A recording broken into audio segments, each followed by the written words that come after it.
Olá, mais uma vez aqui estamos com o nosso programa Alinhando os Ponteiros.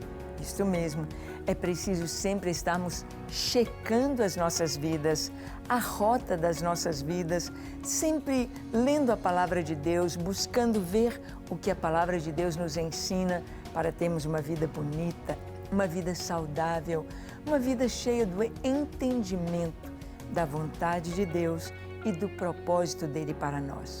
Bem, pensando assim, fizemos esta série de programas com o tema dos fundamentos da nossa fé, baseados na nossa confissão de fé cristã, chamada de o Credo Apostólico. Isso mesmo, e então estamos vendo estes fundamentos, estes pontos básicos, ou seja, a estrutura da nossa fé em que se apoia. E no programa de hoje, conversaremos sobre um destes pontos que é o sepultamento de Jesus. Que importância tem o sepultamento de Jesus? Como foi o sepultamento de Jesus? Houve testemunhas oculares? Onde ele foi sepultado? Como ele foi sepultado? Por quem ele foi sepultado? Vamos ver? Deixe o seu coração aberto para ouvir Deus. O Espírito Santo vai falar com você, pois o programa Alinhando os Ponteiros já começou.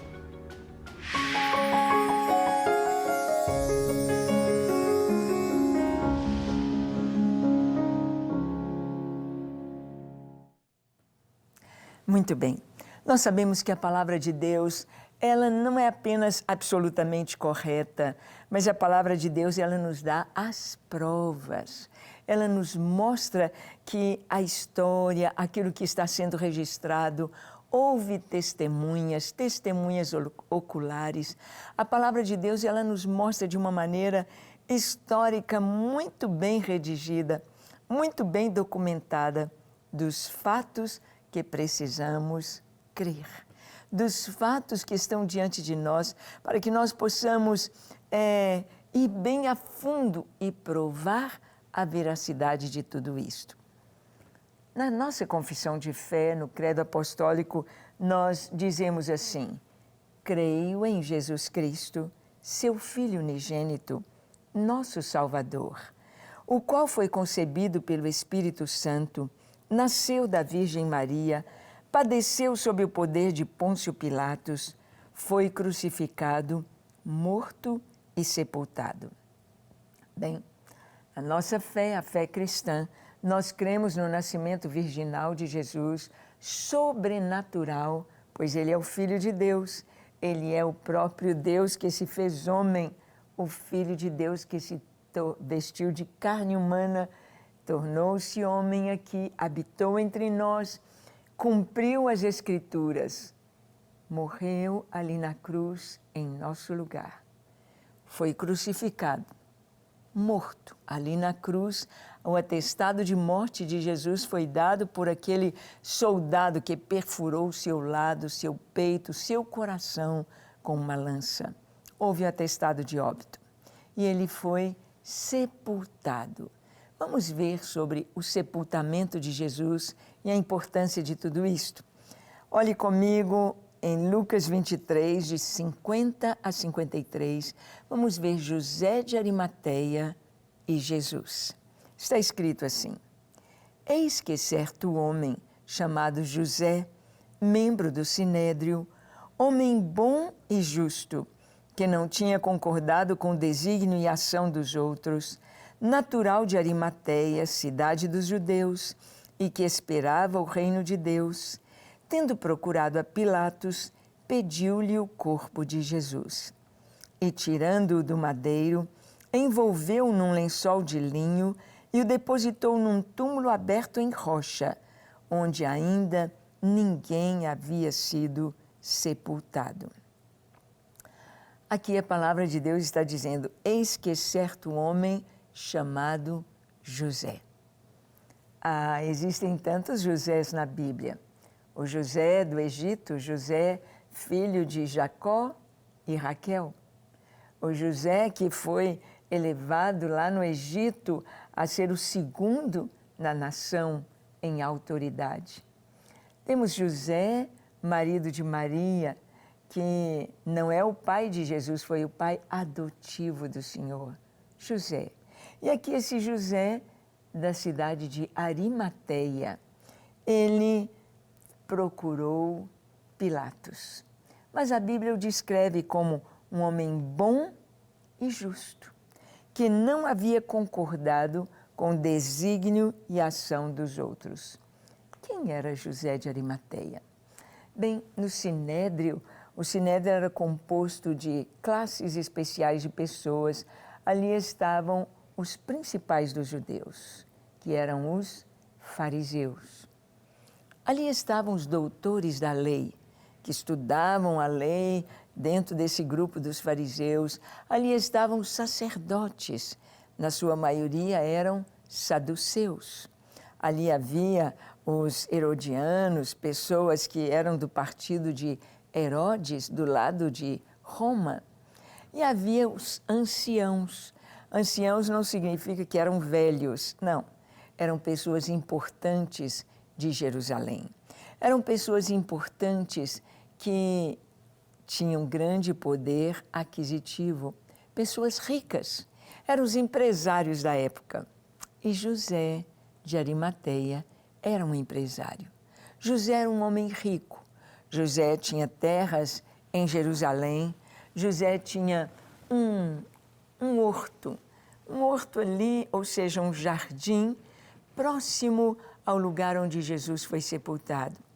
Esse jardim não significa um jardim de flores, mas um pomar, um lugar de plantação de frutas.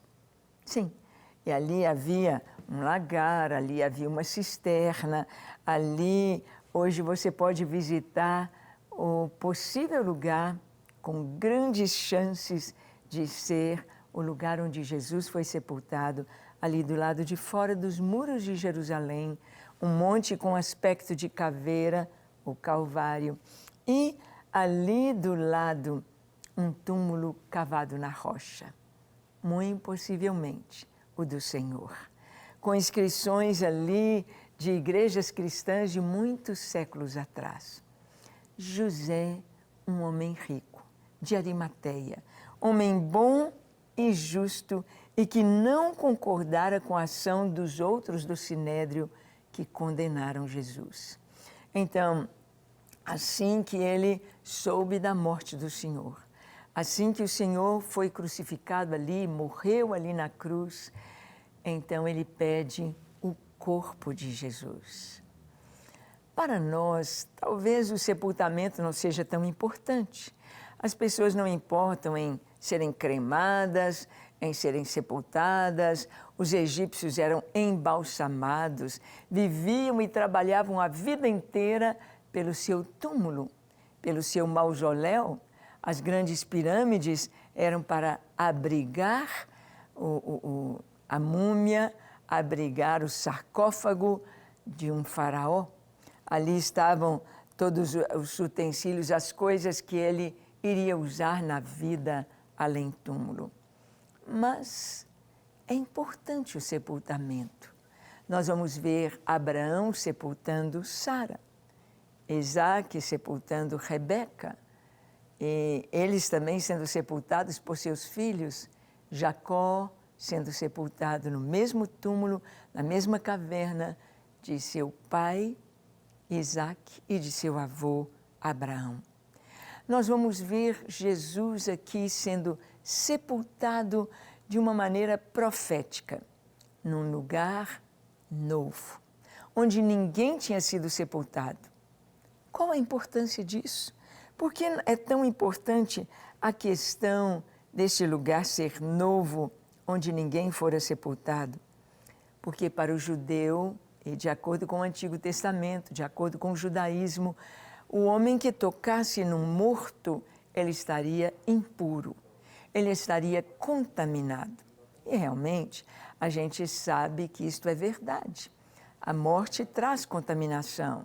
Pessoas que morreram por pestes, por bactérias, por ação de bactérias, por tantas coisas, há contaminação com o corpo morto ou com a morte. E então nós vamos ver que a palavra nos diz que o corpo de Jesus não padeceria corrupção. O corpo de Jesus seria santo. Ele é o pão vivo que desceu do céu. Ele é na festa de pães asmos. Asmo é sem fermento. Pão sem fermento nos fala de uma vida sem pecado. Fermento simboliza pecado. E logo depois da Páscoa, era pães asmos. Na Páscoa, Jesus morreu. Na Páscoa, Jesus deu a sua vida por nós, para que nós tivéssemos vida. E logo em seguida vem pães asmos, que significam o sepultamento do Senhor. Ou o seu corpo seria um corpo santo, não poderia tocar em pecado. Então, vamos ver o sepultamento de Jesus, como aconteceu. Lucas 23, de 54 a 56. Assim nós lemos esse texto.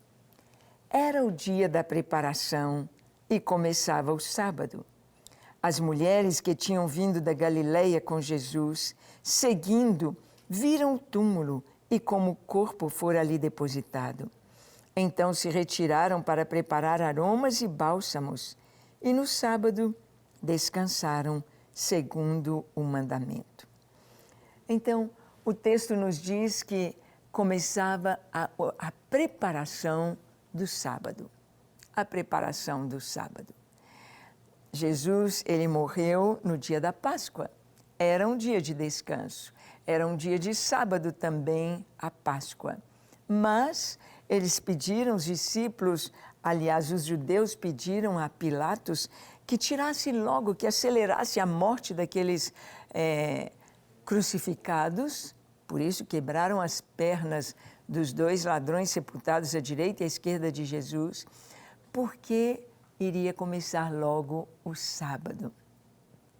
As mulheres, então, vendo a crucificação de Jesus, vendo que o Senhor havia morrido, vendo o atestado de óbito de Jesus ali com aquela lança daquele soldado romano, então elas vão para casa, vão preparar os seus aromatas, vão preparar os seus perfumes, os seus bálsamos, descansar no sábado, para no domingo bem cedinho irem ao túmulo.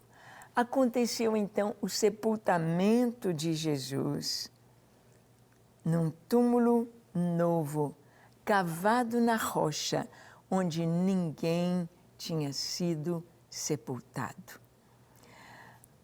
Nós vimos que lá em Isaías, no capítulo 53, Isaías diz o seguinte, e nós vamos ver este texto.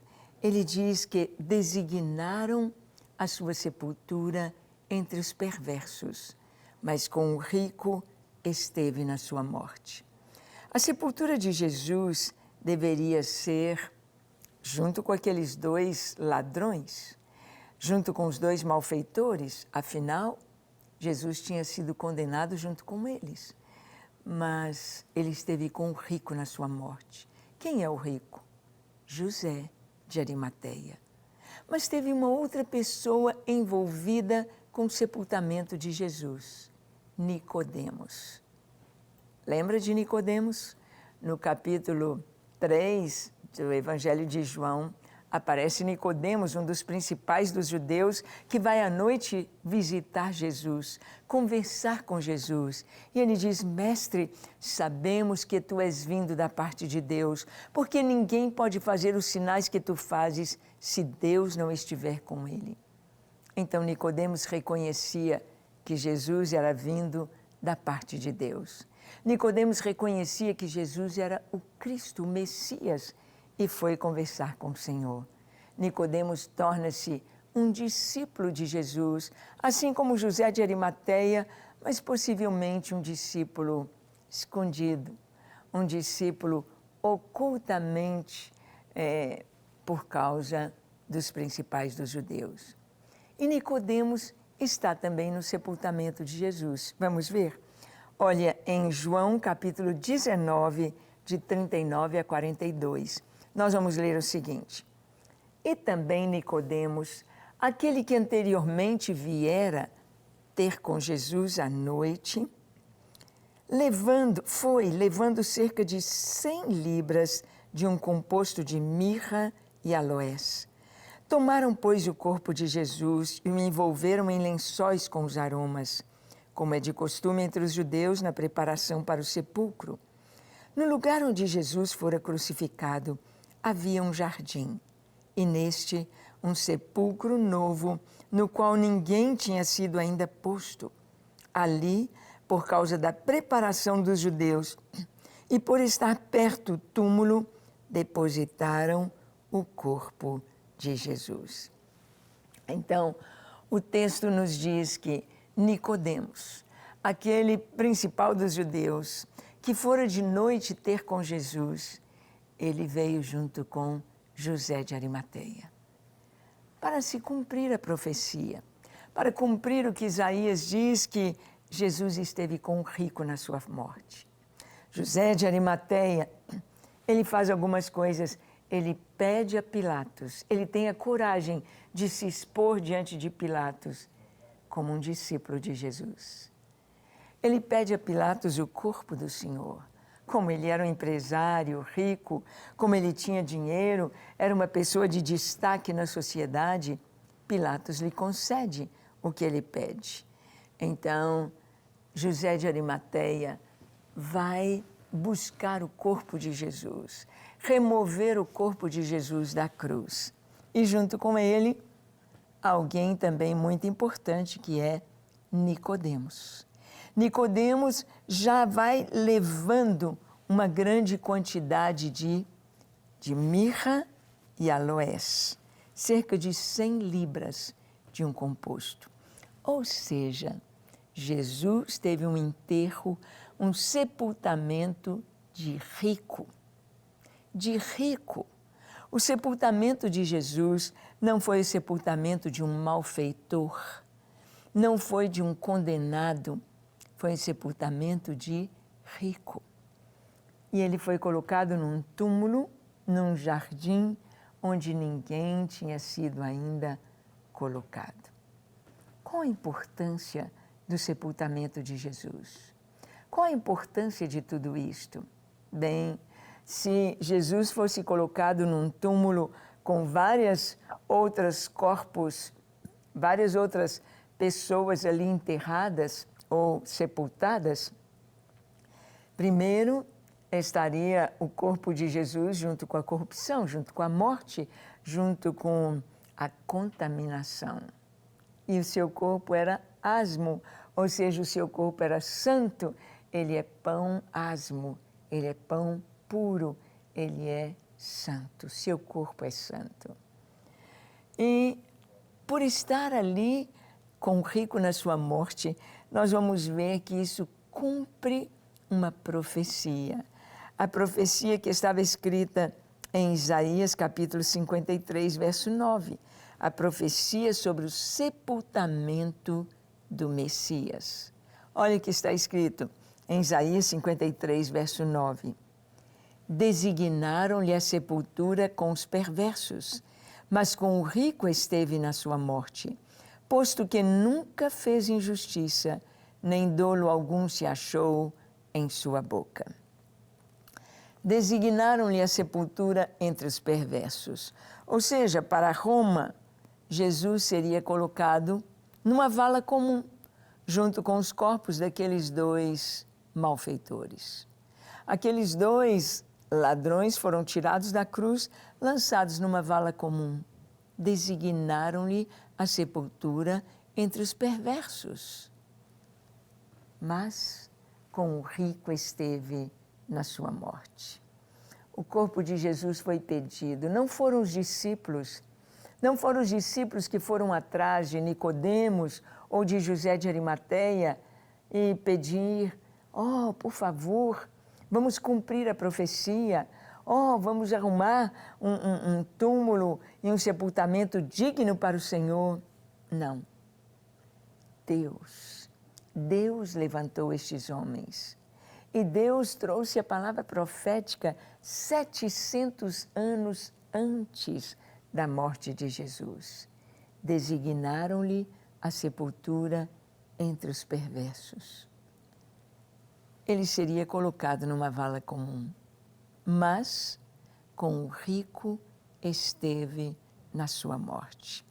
O rico José de Arimateia, que possuía aquele horto, aquele jardim, aquele pomar com uma estrutura ali do lado de fora de Jerusalém, dos muros de Jerusalém. O rico que tinha também um túmulo para sua família, um jazigo perpétuo, um túmulo novo cavado na rocha. Essa expressão, um túmulo novo cavado na rocha, nos faz lembrar o quê? Que não somente era um jazigo perpétuo para a família, mas era algo caro, dispendioso. Até hoje, nós temos os túmulos ou o sepultamento bem simples de indigentes. E temos sepultamentos sofisticados, caros, em jazigos perpétuos, podemos dizer assim, com lápides de granito, com esculturas belíssimas, como aqui em Belo Horizonte nós temos o cemitério Bonfim, que eles dizem que é um museu a céu aberto, com tantas esculturas artísticas ali naquele lugar. Jesus, designaram-lhe a sepultura entre os perversos. Jesus, com o rico esteve na sua morte. José de Arimateia e Nicodemos tomam o corpo de Jesus. Não se importam com o que vão pensar deles, não se importam com o que vão dizer deles, não se importam com a perseguição que eles sofrerão lá no Sinédrio. Não se importam, eles querem servir ao Senhor. Como você tem vivido? Será que você se importa com o que vão dizer de você na faculdade? Será que você se importa com os outros cancelarem você nas redes sociais por você estar do lado de Jesus? Por você dizer que Jesus é o Filho de Deus? Então, estes homens nos dão uma prova tão linda. Eram ricos, eram bem posicionados na sociedade, mas estiveram ali num momento importantíssimo da caminhada de Jesus. Num momento importantíssimo em que eles foram usados para o cumprimento de uma profecia sobre o sepultamento do Senhor. Nós vemos que lá no Gênesis encontramos o sepultamento de Abraão e Sara, de Isaac e Rebeca, de Jacó e Lia. Encontramos também quando José morre, embalsamado, colocado num caixão no Egito. Encontramos José pedindo, olha, levem os meus ossos daqui quando vocês saírem do Egito. Levem com vocês os meus ossos. Por que essa importância? Por que essa importância com sepultamento? Porque por causa da ressurreição. Por causa do que aguarda os santos, os salvos, o povo de Deus. É muito lindo tudo isto.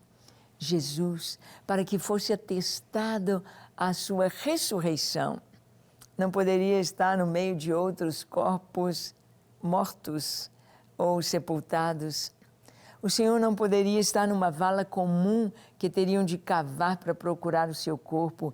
Ele deveria estar num lugar de fácil acesso, um túmulo novo cavado na rocha, com uma pedra rolada, onde ninguém tinha sido posto. Você hoje pode visitar este túmulo em Jerusalém e verá o túmulo vazio. Poderá ouvir as palavras dos anjos dizendo, ele não está aqui, mas ressuscitou. Você crê em Jesus? Você crê que ele é o Filho de Deus que se deu por nós? Você crê que Jesus morreu e ressuscitou e está sentado à direita do Pai? Que ele é o nosso Salvador? Vamos orar? Feche os seus olhos, curve a sua fronte. Se for possível, se ajoelhe e ore comigo, dizendo assim: Senhor, eis-me aqui em Tua presença. Eu te agradeço pelo que o Senhor fez por mim ali na cruz do Calvário. Eu te agradeço por Teu grande e maravilhoso amor. Eu me entrego a Ti para ser inteiramente Teu. Perdoa os meus pecados, lava o meu coração de toda impureza, de todo pecado. Não fique um só pecado em meu coração. Lava-me, limpa-me, perdoa-me.